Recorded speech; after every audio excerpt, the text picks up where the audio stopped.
Bonjour, voilà, comme prévu, je vous présente aujourd'hui une vidéo sur l'utilisation d'un programme Autolisp qui nous permet de dessiner le coffrage et le ferraillage d'une poutre de A à Z. Donc pour cela, il nous suffit tout d'abord de charger le programme. C'est un programme que j'ai fait il y a quelques années. J'ai tardé un petit peu pour réaliser cette vidéo parce qu'il fallait mettre à jour quelques commandes d'Autolisp parce que je l'ai réalisé il y a un peu longtemps et je l'ai mise à jour par rapport à la version d'AutoCAD que j'ai maintenant. Donc je dois tout d'abord essayer de charger le programme. Je vais à Tools. D'accord, je vais à Autolisp ici, ensuite Load Application, charger le programme. Je vais au niveau de mon programme qui s'appelle GCDES 50, donc je suis à la révision 50. Je le charge et j'ai ici GCDES 50 successfully loaded. Ok, très bien, je mets close et maintenant le programme est chargé. Si vous voulez avoir une idée à quoi ressemble un programme Autolisp, le langage qui utilise le langage Autolisp d'AutoCAD, c'est très simple, le voilà. Donc ça c'est le Visual Lisp, c'est un éditeur de programmes dans AutoCAD.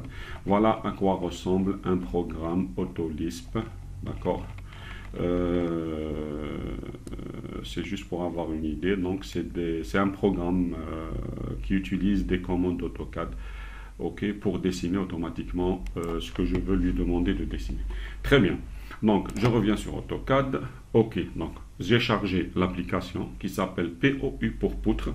Maintenant il suffit de la lancer. Donc pour la lancer, il suffit juste d'écrire le nom du programme pour le charger et c'est POU et je valide. Donc une fois validé, essayez de suivre avec moi sur la ligne de commande qui se trouve tout à fait en haut. Donc ici il me pose des questions. Voulez-vous travailler avec la version manuelle ou automatique? Je vais lui dire manuel. Pourquoi? Parce que la version automatique, attention, voulez-vous changer le jeu de nom? Alors la version automatique, c'est une version qui permet de dessiner automatiquement une poutre en introduisant des données de hauteur, de largeur, de section d'acier, de travée, qui sont déjà enregistrées sur un fichier Excel et que AutoCAD fait appel à ce fichier Excel afin de la dessiner de A à Z, la poutre entièrement sans aucune interruption. Là, je passe en version, sinon vous allez rien comprendre si je lance la version automatique. Actuellement, je vais lancer la version manuelle en M, donc je vais appeler M, je vais lancer M pour la version manuelle. La version manuelle, c'est simple, il me pose des questions au fur et à mesure, il commence à dessiner au fur et à mesure ma poutre.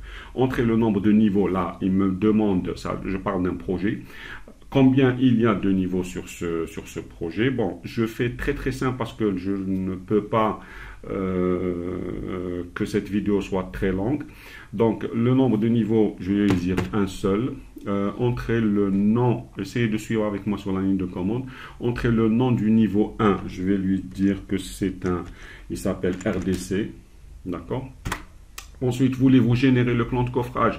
Ce n'est pas le cas aujourd'hui parce qu'il peut me générer le plan de coffrage en parallèle que la poutre. Je vais lui dire non. C'est pour faire simple, hein.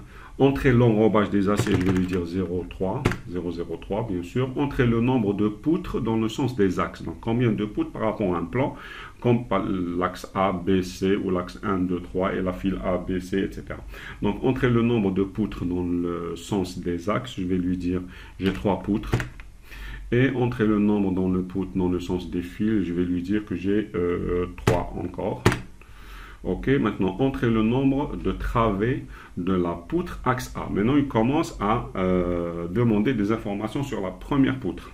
Alors, entrez le nombre de travées. Donc, une poutre, elle a des travées. Il me demande combien de travées a cette poutre. Donc, c'est la distance entre les poteaux. Je vais lui dire qu'elle contient 4 travées. Ok, le jeu de couleurs, non.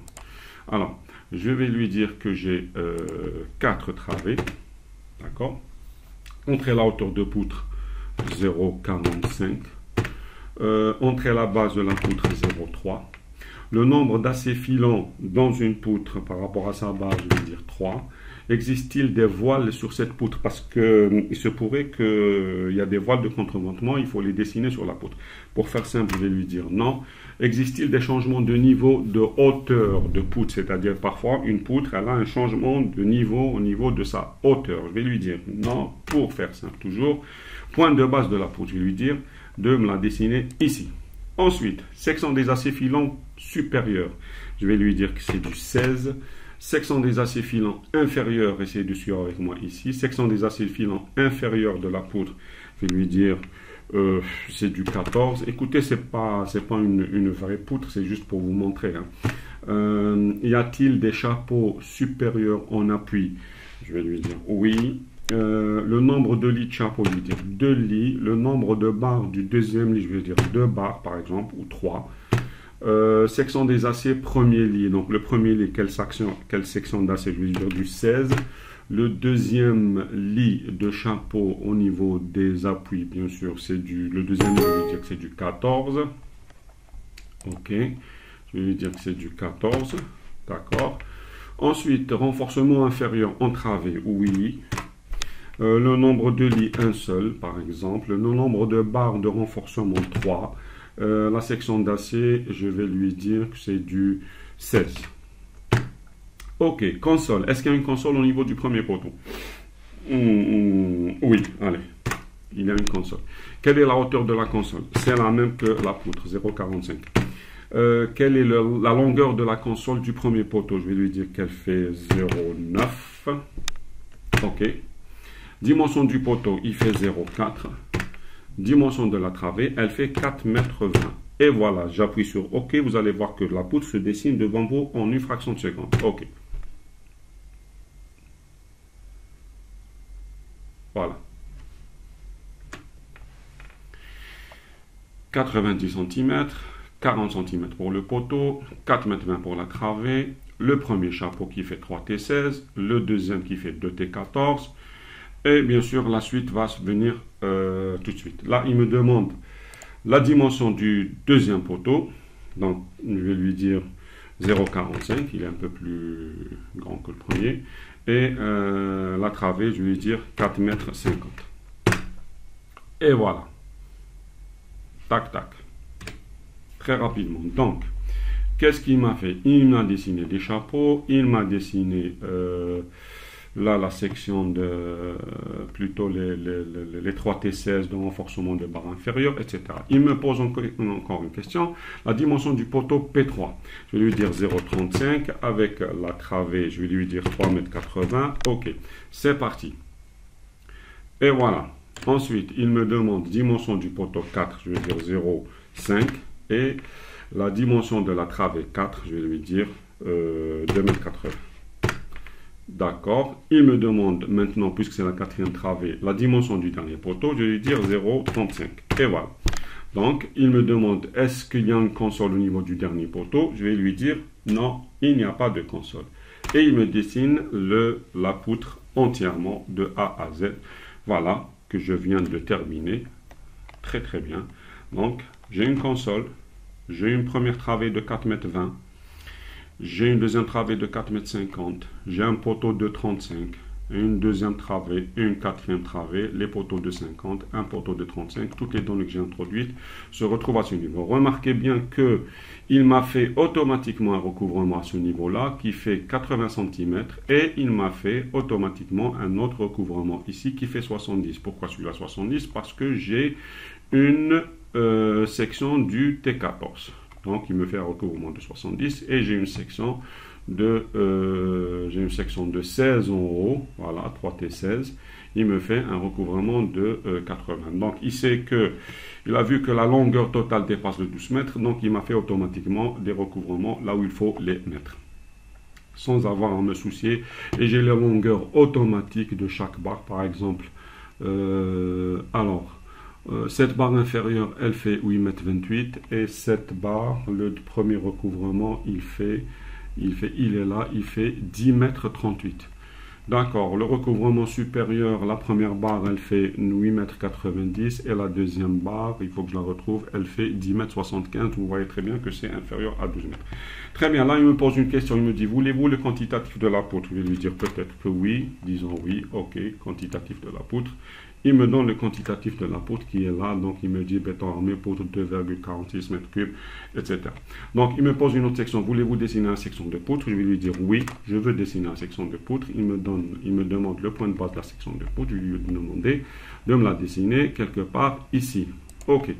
J'ai ma section de poutre qui veut la dessiner. Et puis voilà, il m'a dessiné ma section de poutre en appui. Donc en appui, j'ai mes 3 barres de 16 en haut, j'ai mes 3 barres de chapeau, mon premier lit de 3 barres de 16 et j'ai mes 2 barres de 14 ici. Et en bas, j'ai 3 barres de 14.